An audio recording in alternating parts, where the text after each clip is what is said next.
Kalau nilai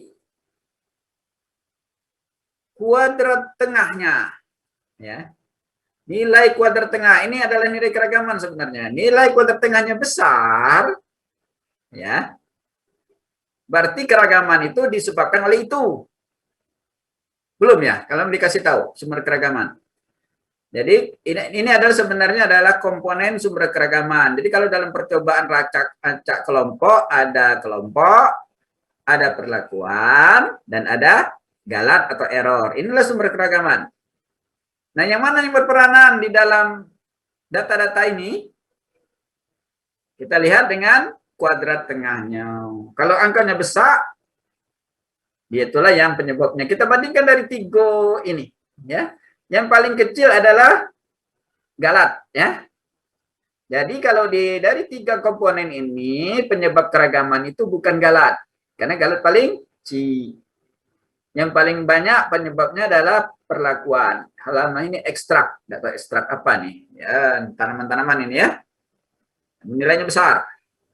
Lalu yang kelompok nilainya agak lebih kecil. Nah, untuk tahu ini Nian, maka dihitunglah F hitung. Dari F hitung kita dapat peluang statistik, namanya nilai P. Ya. Jadi kalau P-nya besar, maka ya, ada peluang salah lebih dari 5%.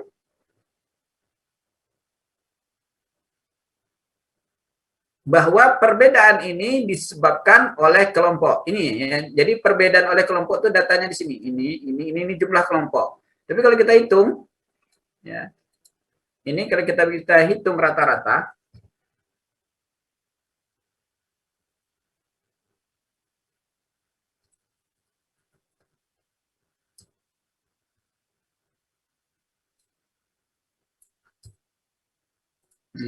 ini rata-rata ini beda kan? Ini rata-rata di kelompok 1 38, kelompok 2 39 dan seterusnya ya, ada angka-angkanya ini ya. Data ini beda-beda. Nah, perbedaan ini ya, perbedaan rata-rata ini sebetulnya bukan karena disebabkan oleh kelompok. Kenapa? Bukan apa? Ya betul ya, bukan disebabkan oleh kelompok karena peluang, ya, peluang statistiknya atau peluang kesalahan kita menyebut ini berbeda itu sebesar 0,37 sekian atau 37% kali 100 ya. Ada peluang salah, kita menyebut ini berbeda sebesar 37%. Artinya kelompok pengelompokan ya bukan sumber keragaman dalam percobaan ini. Jadi bahasa anunya, kalau bahasa umumnya kelompok tidak berpengaruh nyata. Kelompok tidak berpengaruh nyata. Kalau bahasa lainnya, rata-rata antar kelompok tidak berbeda nyata. Ya, bahasa ingat ya, kata-kata mana yang terbalik. Kalau mulainya dari sini, kelompok tidak berpengaruh nyata. Terhadap apa? Terhadap apa data ini? Misalnya data ini adalah mortalitas. Jadi cara bacanya, balik ke sini, kelompok tidak secara nyata mempengaruhi mortalitas larva. Jangan salah cara baca ya. Itu baku. Tidak bisa dimodif lagi ya. Modifnya dikit biasanya. Atau kalau dibalik katanya, mortalitas tidak secara nyata dipengaruhi oleh pengelompokan. Mortalitas serangga apa-apa itu tidak secara nyata dipengaruhi oleh pengelompokan. Artinya nak dikelompokkan atau nak tidak dikelompokkan sama saja. Artinya lagi, percobaan ini boleh tidak menggunakan rancangan RAL. Boleh pakai RAL. Jadi kalau kita nanam tanaman itu di pot, di lab, yang dekat ke cahaya sama yang jauh dari cahaya, atau tadi kandang kambing, yang dekat kandang kambing yang baunya bau kambing, yang sebelah misalnya bau parfum, itu ternyata tidak mempengaruhi mortalitas. Jadi ke depan percobaan itu boleh RAL. Cacingan acak lengkap saja, buang saja kelompoknya, boleh. Makin tetap kelompok juga masih boleh. Jadi ini cara membaca. Jadi kalian harus tahu itu, saya kira sudah paham semua, sudah 8 kali masuk kuliah. Tapi memang ya kuliah itu masuknya cuma 1%. Ya, itu setelah kuliah masuknya 10%. Habis dari kuliah minggu depan tinggal 1, bulan depan 0,1 ya, habis ya. Bulan sekali lagi habis. Ya memang seperti itu. Karena kita punya kepentingan masing-masing. Kali Anda bekerja ngolah data ini tiap hari, nah, paham. Terus kita lihat lagi nilai P, ekstrak ini atau perlakuan. Ini cara membacanya, perlakuan secara nyata mempengaruhi apa-apa. Tadi ya bla bla bla bla. Lalu sebaiknya bla bla bla secara nyata dipengaruhi oleh itu. Dalam realnya ini yang dipakai. Ini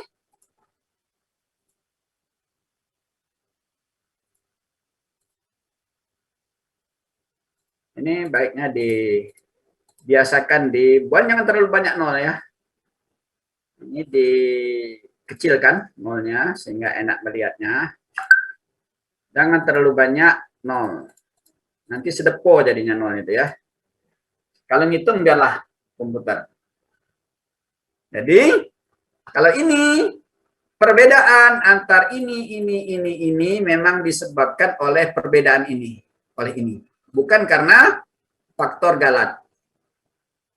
Peluang kesalahan menyebut ini berbeda adalah 0,0199 atau kalau dikali 100 1,9%, atau kalau dibulatkan 2%. Ini masih di bawah 5%. Jadi memang betul perbedaan ini disebab bukan karena kebetulan, memang karena senyawa-senyawa ini ya menyebabkan serangga ini tadi mati. Serangga ya, Spodopteranya ulat. Memang menyebabkan kematian. Ada senyawa beracun di sini, bukan karena kebetulan. Jadi kalau ininya besar, karena kebetulan. Meskipun ada perbedaan di sini, tidak dianggap. Karena kebetulan. Nah, seperti yang disebut kemarin ya, kalau ada perbedaan angka-angka, ya, P-nya besar, karena kebetulan. Tidak dipusingkan ya. Tidak bisa di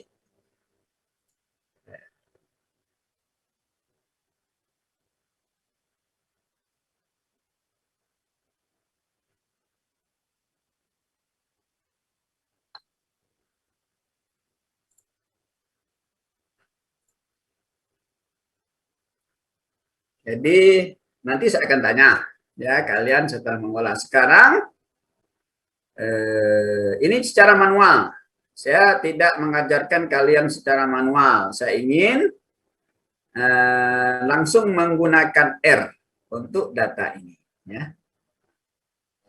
Tapi ini datanya transformasi ya.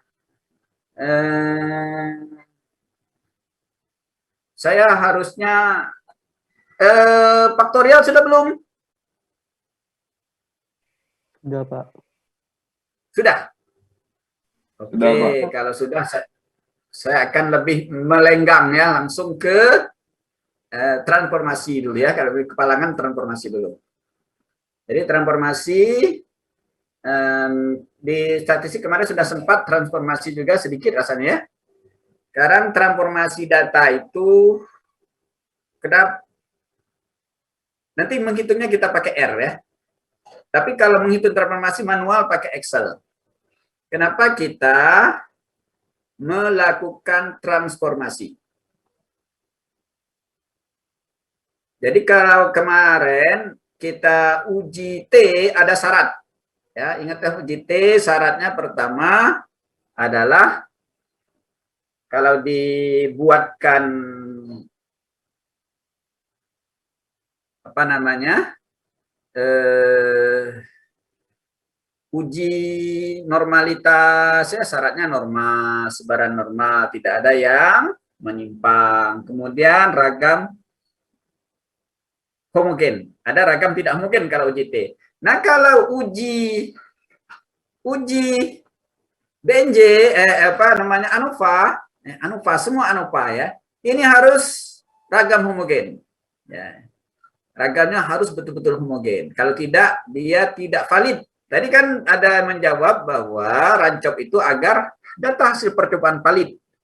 Nah, kalau cara ngitungnya salah, lajunya tidak valid. Jadi tidak tercapai tujuan. Oleh sebab itu kita harus mengetahui bagaimana cara supaya data itu valid. Valid atau tidaknya suatu data itu tergantung asumsi. Asumsi. Ya, coba saya cari dulu. Asumsi. Ini ya. Asumsi ANOVA. Jadi asumsi sidik ragam atau ANOVA. Jadi dia punya asumsi dan asumsi itu harus terpenuhi. Yang pertama asumsinya data itu harus mengikuti sebaran normal. Nanti kan ada kemarin di statistik uji sebaran normal, ada ya. Di statistik waktu itu uji sebaran normal. Kemudian ada ragam yang homogen, kemarin juga sudah. Ya, jadi sama, uji T sama uji ini. Ada syarat. Tapi kalau rancop atau RAL-RAK faktorial apapun split plot nanti ini harus diperhatikan dua-dua ini. Kalau tidak dia bias. Bias maksudnya hasil hitungan kita nilai P itu tidak valid. Jadi nilai P mana P. Ini tadi yang ada P ya. Nilai P ini bisa saja tidak valid karena prosedur yang salah. Karena kita hitung langsung tanpa proses terlebih dahulu. Nama prosesnya itu namanya transformasi. Sekarang saya ingin sekilas ya, karena ini manual pakai Excel, saya ingin menyampaikan cara melakukan transformasi secara cara manual, lalu nanti menghitungnya pakai R. Jadi saya balik lagi ke sini tadi.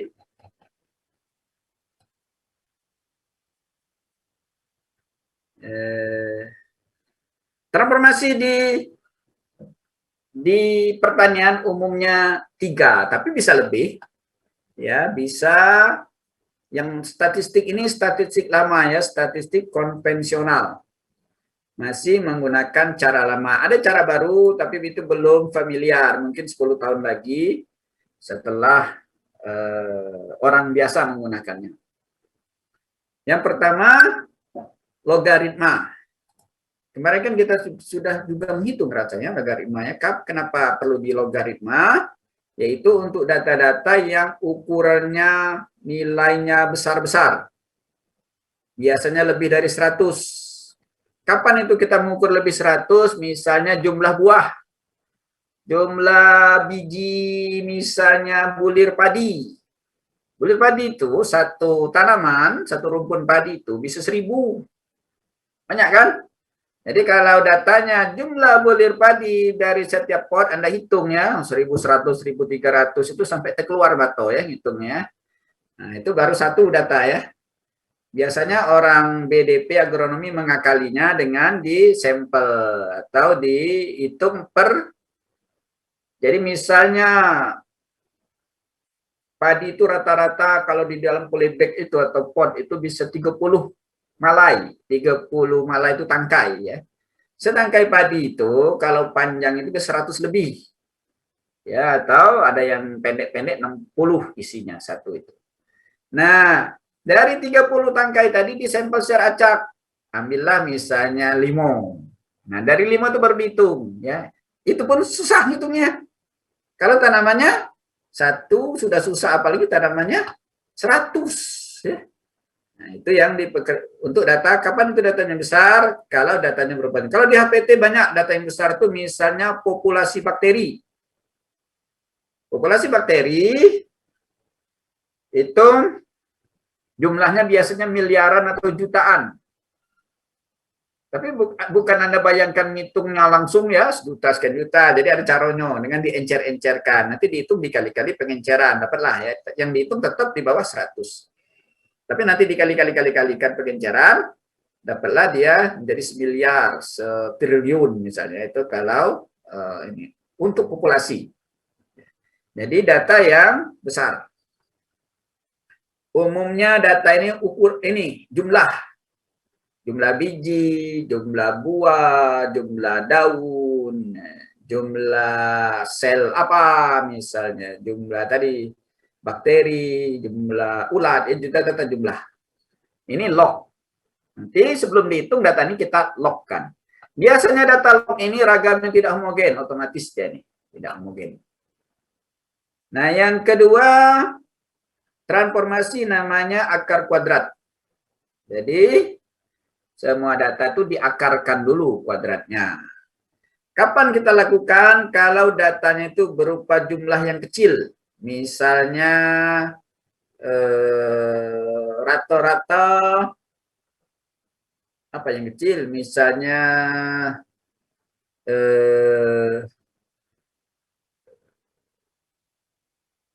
data ukuran ataupun jumlah biasanya yang kecil, jumlah itu yang kecil-kecil misalnya apa ya? Jumlah akar yang bertunas.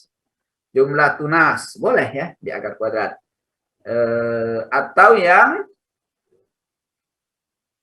diskor. Skor itu misalnya kalau satu itu biasa-biasa saja, 2 cukup, 3 senang, 4 senang banget. Nah, itu. Atau kalau 5 senang nian, senang banget, senang nian. Nah, itu pakai skor ya.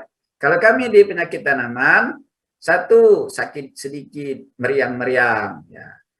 Tanaman bisa meriang-meriang ya. 2 misalnya menggigil ya. Keempat ya setengah koma, misalnya 5 koma dan titik misalnya ya.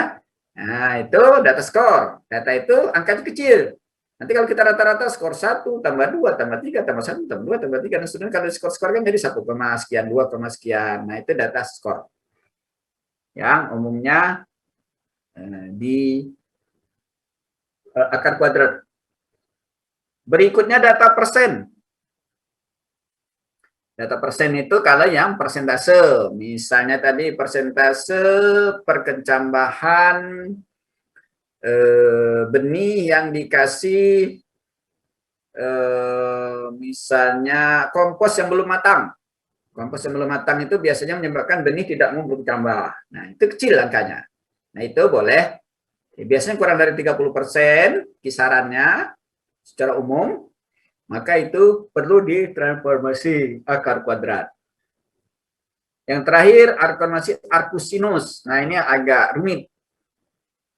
Ini berlaku untuk semua data yang persentase. Ya. Kecuali kalau persennya itu kisaran datanya dari 30 sampai 70. Kecuali juga persen itu bukan dari hitungan. Hitungan yang saya maksud misalnya 2 dari 10, nah itu namanya hitungan ya. Tapi kalau misalnya kadar klorofil, kadar protein apa namanya umbi, misalnya bawang 0,3%, nah, itu tidak ya, itu bukan termasuk data persen. Data kandungan ya agak beda. Jadi kalian harus bisa memahami data yang mana, data yang mana.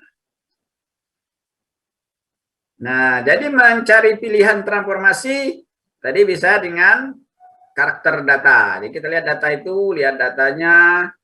Kalau misalnya ukuran itu biasanya tidak perlu. Yang diukur itu saya ingatkan di studi kemarin pakai mistar, pakai timbangan, pakai alat pH meter, yaitu namanya ukuran. Tapi kalau yang hitungan main telunjuk. 1, 2, 3, 4 ya, atau tuh main apa namanya hand counter, pokoknya main hitung ya, hitung. Yaitu biasanya jumlah-jumlah. Mau jumlahnya semiliar, mau jumlahnya 1 ya, sama tetap main hitung. Biasanya itu perlu transformasi karena data ini tidak menyebar normal. Persen ya. Persen itu hampir pasti perlu transformasi. Kapan menjadi perhatian orang perlu transformasi? Kalau hasil analisis ragamnya tidak berpengaruh nyata atau P-nya kecil. Nah, itu khawatir terjadi kesalahan, maka itu perlu ditransformasi.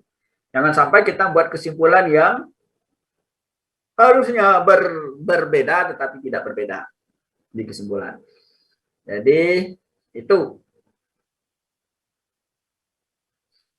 Kemudian cara memilih yang lain yaitu dianalisis. Biasanya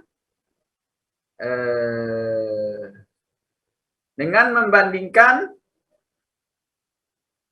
berapa jauh jaraknya. Jadi koefisien keragaman dari perlakuan yang besar kita banding yang kecil itu perlu ya kita lihat karena apakah jauh atau tidak. Apakah dia perlu. Kita lihat box plot seperti di uji T kemarin. Kita lihat box plotnya kalau dia sama besarnya kemungkinan ragamnya mungkin atau uji ragam. Kalau tidak yakin ya. Jadi bisa dianalisis. Yang terakhir bisa coba-coba. Coba-coba. Coba baik. Kalau tengok data ini dihitung semua ya. Bandingkan nilai P. P yang paling baik, P yang kecil. Ya, jadi dihitung dulu. Nah, ragamnya cari nilai P yang terkecil. Tetapi kadang-kadang ya ada yang tidak perlu ya. Kalau berbeda-beda dikit ya tidak diabaikan. Ini saya berikan contoh ada misalnya data persentase kematian. Ya, mortalitas A sampai E.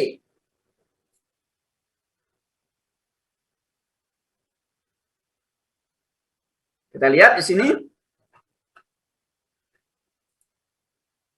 Kisaran data. Yang paling kecil berapa? Lihat sepintas. Ini karena ini paling kecil 0. Ya. Paling besar berapa? 80. Otomatis ini tidak masuk wilayah 070 tadi. Ya. Ini kan 0. Ini menurut 30-70 ya. Ini menurut Gomez ya. Sebenarnya itu adalah bukan hal yang baku ya. Jadi kita lihat kisarannya ada 0, ada 80. Jadi ini perlu transformasi. Kalau ada data 0 atau data lebih dari 70 perlu ya transformasi. Jadi transformasi yang paling baik di sini menurut saran yang biasa itu adalah arcus sinus ya.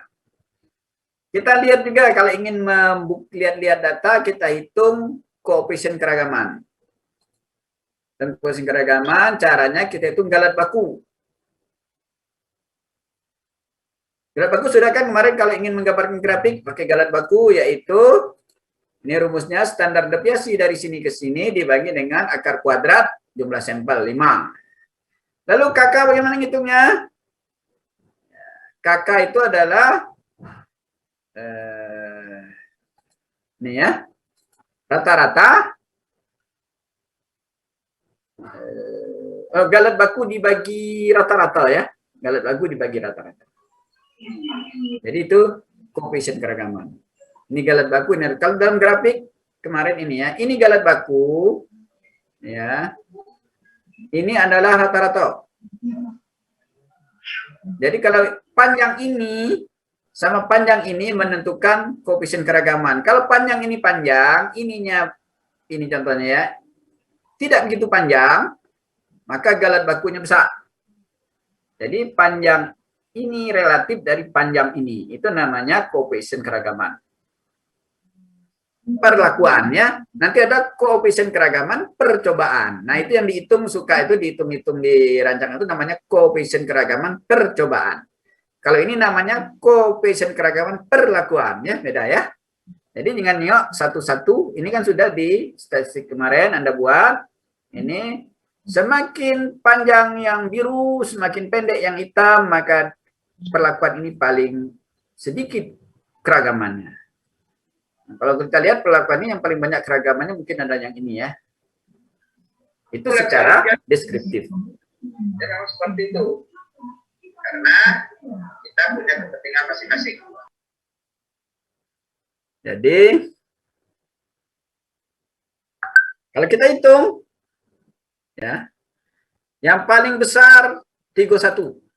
Yang paling kecil 5. Kalau kita bagi 4,77. Ini buruk. Nah, mendekati 5 ya. 5 kali lipat. Ini sebabnya karena ada si 0 nih tadi ya. Si 0 itu. Jadi selain bisa melihat ini, dibuka satu-satu bisa dengan melihat angka ini. Nah, sekarang saya ingin ini menjelaskan bagaimana cara transformasi arkus coba semua kita coba semua di sini ya, kita coba mana yang paling baik. Kalau secara teori ini arkus sinus, tapi belum tentu ya. Ya, biasanya kalau tidak berbeda jauh kita pilih arkus sinus dari datanya. Jadi bagaimana kalau dia lock, kita lockkan saja ini. Jadi karena ini ada data 0 harus tambah 1 ya. Jadi caranya gampang sekali. Ini ya lock, sorot datanya, tambah 1. Karena ada 0 ya. Dan semua yang lain. Ini juga sama ya. Selesai. Kalau kalian mau tarik copy juga boleh ke sini dan ke sini. Karena ini sudah ya sama saja, tidak berubah ya. Nah, nanti dapat setelah dihitung-hitung dengan ini turun sedikit ya, 4,3. Jadi log tidak begitu memperbaiki. Tapi belum tentu yang lain memperbaiki. Kita lihat akar kuadrat. Cara akar kuadrat juga sama. Ya. Akar kuadrat SQRT square root. Nah, ini sorotkan tambah setengah. Karena ada 0. Kalau tidak 0 jangan ya. Ditambah lalu tarik lagi. Ini hasilnya karena sudah sama juga, tidak berubah. Lalu hitung-hitung masih juga 4,2. Kita lihat arcus sinus. Nah, arcus sinus ini agak lain caranya. Jadi pertama, ini nanti kalian tinggal copy saja ini ya. Saya sharekan di itu mungkin di e-learning. Atau saya sharekan sekarang ya. Jadi pertama Anda masukkan data ini, lalu data ini yang 0 disesuaikan. Menyesuaikan 0 yaitu 0. Ini saya asumsikan ini dapat dari 40 ya. Jadi rumusnya panjang. Terus yang ini jadi dirubah dulu, yang 0 dirubah dengan formula ini saya buat otomatis. Manual juga boleh. Jadi kalau ini mau dihitung 0 itu berapa sebenarnya? Itu adalah sama dengan 1/4 kali 40.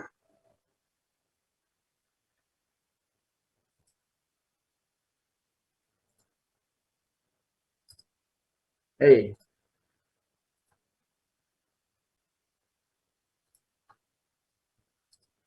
Itu ya. 0,000 itu dibuat dari 1/4 0 ini. Tapi kalau membuat di otomatis, kalau ketemu angkanya dihitung, silakan kalian pakai formula saya ini if ya. Pakai Excel ya, ini manual juga. Terus hasil ini baru transformasi. Hasil transformasinya adalah ini ya, panjangnya asin sekian dari ini tadi ya. Nah, ini namanya transformasi akusin, dihitung dapatlah nilainya segini. Ya, lebih baik sedikit ya. Dari 4,7 menjadi 4,0. Jarak antara yang terbesar sama yang terkecil. Jarak koefisien keragamannya. Jadi, saya kira Anda bisa mengikuti ini ya. Untuk transformasi. Jadi kalian mencoba dulu transformasi, terus saya akan berikan juga bagaimana cara menghitungkannya, menganalisisnya menggunakan R ya. R. Setelah itu Anda mencoba sendiri. Ya, minggu depan saya cek ya satu-satu. Karena kalian belum mencoba mungkin masih bingung. Nanti sudah dicoba akan tahu sendiri ya. Tidak susah-susah. Jadi ini kalian nanti kalau memilih jangan yang pilih dulu rancangan tunggalnya karena kita masih transformasi ini. Kalau ingin menghitung menggunakan R, ya, yang dihitung itu adalah nanti yang terbaik di sini ya, kita pilih yang terbaik. Tapi kalau ingin mencoba satu-satu juga tidak masalah, ya. Jadi kita cari dulu R-nya. Atau mungkin sebelum belum R kalian latihan dulu ya, menghitung ini manual. Menghitung dulu manual, syaratnya Anda harus mencari dulu data skripsi AET. Jadi karena yang di sini AET semua, cari skripsi AET lampiran. Kalau Anda jauh dari AET itu bisa minta tolong siapa ya yang bisa diminta tolong di IT untuk mencari skripsinya.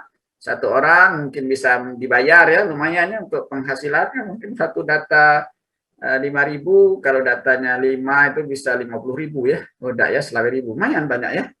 Itu sebagai apa namanya, upah ya, tidak apa-apa ya, karena kalian jauh, mungkin ada di luar kota, ada di luar pulau, ongkosnya jauh lebih mahal ya.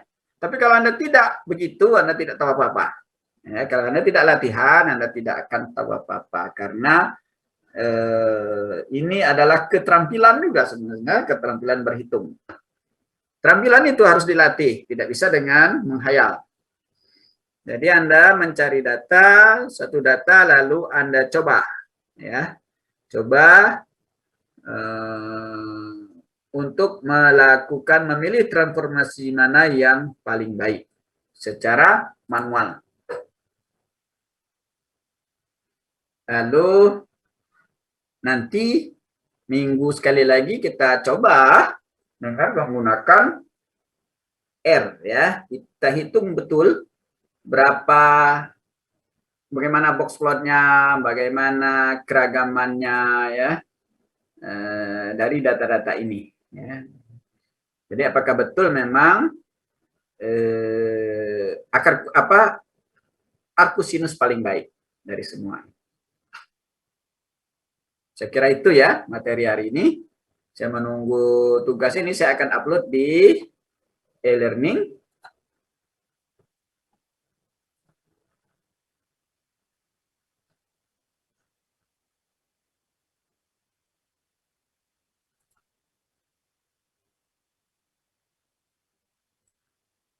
Jadi ini kuliah ke-9 ya.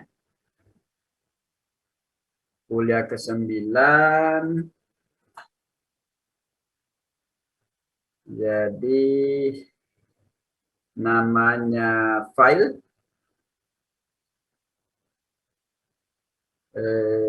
Saya berikan Anda karena kita online ya, assignment saja ya. Mungkin saya upload di assignment, apakah bisa saya coba ya. Assignment. Tugas kuliah ke-9. Kelas AET Indralaya. Terus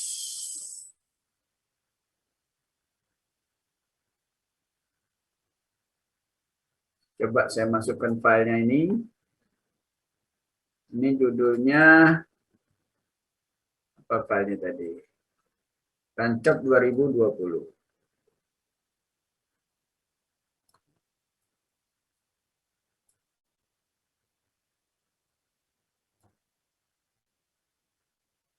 Terus ini akan minggu depan.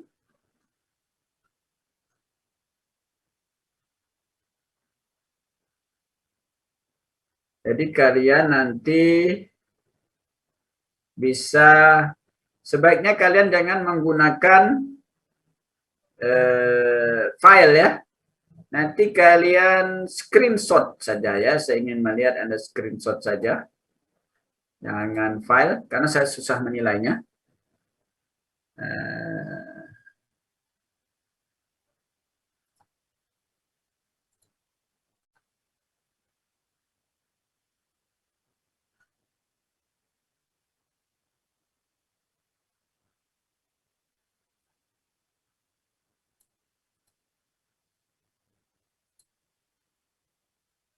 Submit.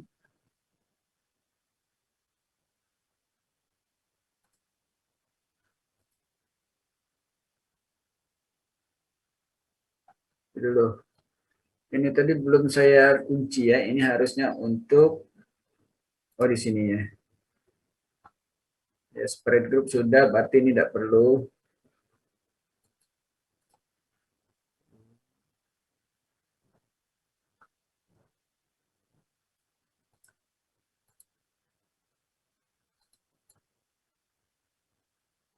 Saya kira cukup itu.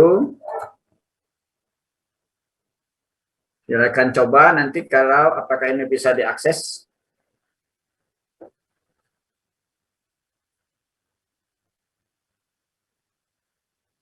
Kalau itu bisa diakses, silakan Anda bekerja ya, menggunakan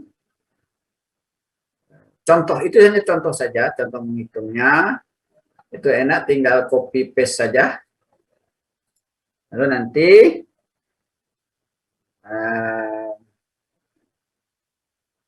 kita akan lihat ya. Jadi ini sebetulnya hanya untuk coba-coba tadi ya, yang ini coba-coba, tapi sebenarnya saya ingin melatih Anda ya untuk melihat angka-angka ya. Sebelum kita lanjutkan nanti minggu depan.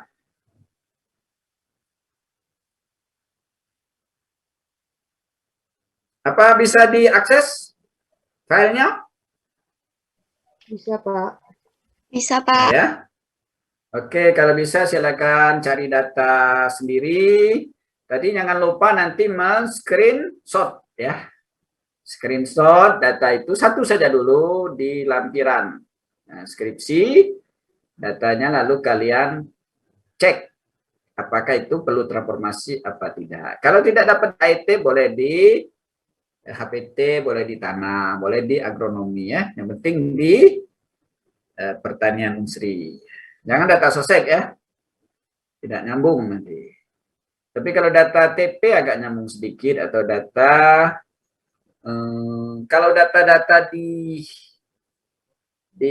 TP sama di THI atau itu biasanya mereka tuh datanya kekurangan ulangan, biasanya itu tidak ya agak susah juga ya, karena kalau kita ingin membuat percobaan itu ulangannya banyak, biayanya banyak, ulangannya sedikit tidak valid, validitasnya kurang, kalaupun valid ya validitasnya kurang, jadi bisa salah mengambil kesimpulan.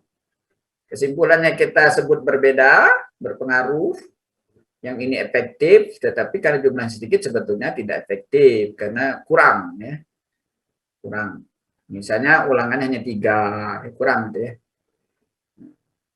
Nanti kalau kita coba ulangannya 20, hasilnya mungkin beda. Saya kira itu, silakan itu lanjutkan sendiri. Di sini juga ada contoh untuk menghitung manual ya. Anda tinggal masukkan angka ini diganti-ganti ya, berubah sendiri. Ada formulanya di sini. Bisa Anda gunakan. Kadang-kadang dosen itu tidak mau menggunakan aplikasi. Dia harus manual seperti ini. Ini bisa digunakan ya. Formula-formula cara menghitung. Tapi ada syarat dan ketentuan. Kalau ininya posisinya ininya ke sini 5, contohnya sisinya 5. Kalau lain lagi ya. Saya tidak ingin membahas itu. Ya, karena saya kira Anda sudah di Bu Siti Aminah bagaimana menghitung derajat bebas. Saya tahu semua saya kira, baik itu RAL atau ini faktorial. Ya, sudah semua kan ya? Faktorial, faktorial, ini bagaimana dapatnya, ini bagaimana ini beranda dapatnya, sudah semua ya? Ya kan? Iya, jadi tinggal latihan saja. Terus Pak Arsi juga kan, Pak Arsi, jadi tinggal nanti Anda kita lebih lanjut dari itu, yaitu melihat apakah hitungan ini valid apa tidak. Jadi belum tentu ini valid, tergantung datanya ini. Kalau data ini ternyata ragamnya tidak homogen, terlalu jauh, ragam tidak homogen itu kalau 5 kali lipat lebih dari yang lain, maka ini tidak valid. Tapi kalau itu ini valid. Ini bisa diuji secara statistik sekilas dengan uji macam-macam, uji kehomogenan ragam. ya bermacam-macam uji, atau dengan melihat secara box plot ya nanti. Tapi ini kita lihat dasarnya dulu, bagaimana menghitung secara manual. Minggu depan baru kita lanjutkan. Saya kira itu.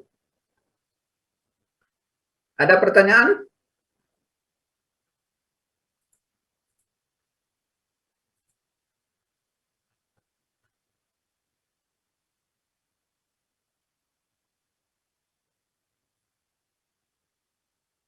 Kalau tidak ada, kita cukupkan dulu sampai sini.